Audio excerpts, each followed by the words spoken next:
वातावरणातील वाढत जाणारी उष्णता यामुळे सकाळी 10 नंतर उन्हाचे चटके लागण्यास सुरुवात होते। त्यातच गेल्या 3-4 दिवसांपासून वातावरणातील अचानक झालेल्या बदलामुळे थंडीच्या महिन्यात चटके लागू लागले। त्यामुळे नागरिकांची या उष्णतेपासून थंडावा मिळावा यासाठी लस्सी पिण्यासाठी मोठी गर्दी झाल्याचं पाहायला मिळते।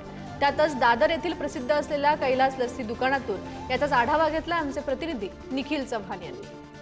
वातावरणातील उष्णतेचं प्रमाण हे वाढलेलं आहे आणि याच्याचमुळे मोठ्या प्रमाणात उन्हाचे चटके आणि उन्हाची झळ देखील मुंबईमध्ये लागल्याची पाहायला मिळते। आणि याच उष्णतेपासून उन्हापासून एक थंडावा मिळण्यासाठी आपण पाहू शकतो लस्सी पिण्यासाठी नागरिकांची मोठ्या प्रमाणात गर्दी आहे ती झालेली आहे। आपण दादर येथील कैलास लस्सी या दुकानामध्ये आहोत आणि याच ठिकाणी मोठ्या प्रमाणात नागरिक आहेत ते खरेदीसाठी असेल किंवा फिरण्यासाठी आहेत ते येत असतात। त्यातच लस्सी पिण्यासाठी ही गर्दी झालेली असून वातावरणातील उष्णतेचं प्रमाण हे दिवसेंदिवस आता वाढत चाललेलं आहे। हिवाळा संपून उन्हाळ्याकडे दिवस जसे सरत चाललेले आहेत तसतसे वातावरणातील उष्णता ही वाढत चाललेली आहे। जवळपास 33 अंश सेल्सिअस पेक्षाही जास्त तापमान आहे ते आता मुंबईमध्ये आपल्याला अनुभवता येते पाहायला मिळते। त्यामुळे लस्सी पिऊन कुठेतरी थंडावा मिळेल या अनुषंगाने या नागरिकांनी मोठ्या प्रमाणात गर्दी देखील या दादर परिसरामध्ये केल्याचं पाहायला मिळते। आणि असाच उन्हाचे जो चटका आहे तो या ठिकाणी नागरिकांना भासत